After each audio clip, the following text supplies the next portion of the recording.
Hello, class. Professor Miller, and whoever else is watching this. Zan Valenzuela.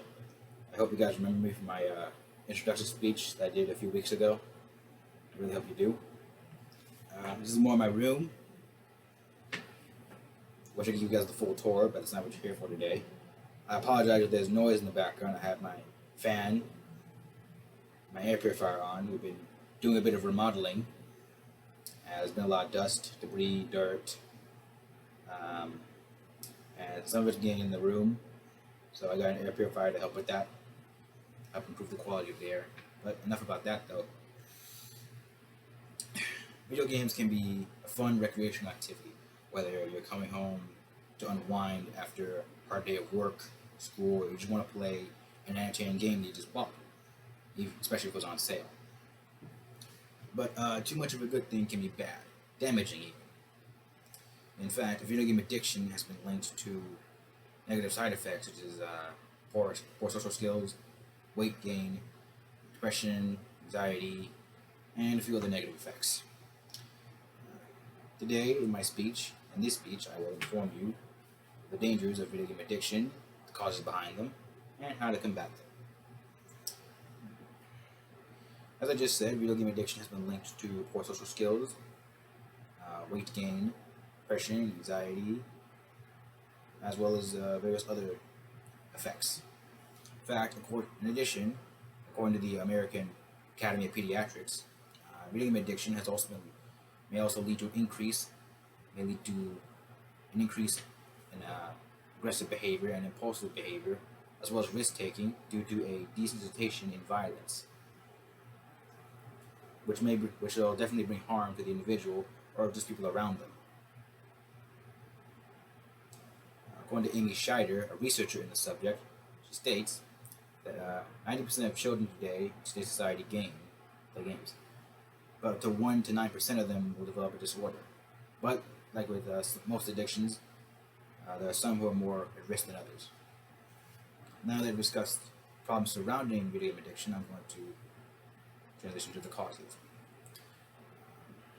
According to a study conducted in China at the Xizang University, I apologize if I butcher the mispronunciation. I'm not very good with Chinese. I'm sorry if I butchered the mispronunciation.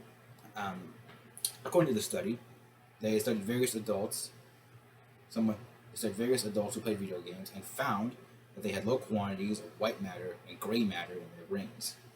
Gray matter is responsible for processing information that we receive, whereas white matter is responsible for maintaining electrical currents within the axons, which help with the neurons, which helps to transfer the information throughout the body. They stated that with such low quantities that they would have difficulties making decisions, become more impulsive, and make it more difficult for them to control their emotions. They also found that the subject entered a sort of state of euphoric hyper-arousal, in which they become more aware of the dangers around them. As a result, though, they didn't pay attention to other subjects, which could be a problem in real life. A very big problem. But, like with any addiction, there are ways to cope with this, or combat this. There's no Gamers Anonymous, unfortunately.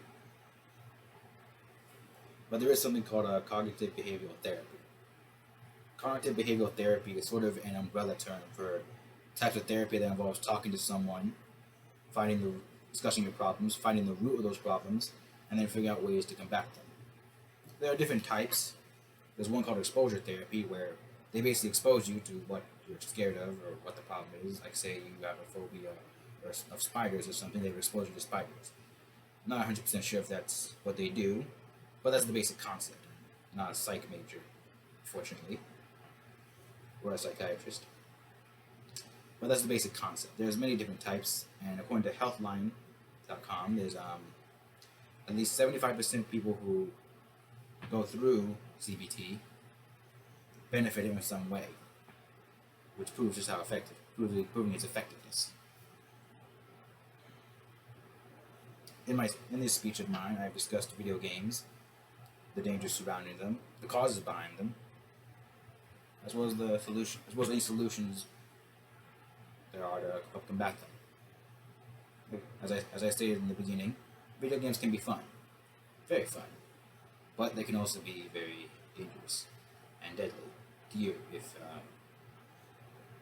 we don't know how to control it. And well, that's it. I thank you all for attending my TED Talk. Have a nice day, classmates, Professor Miller, anyone else who may see this, and bye.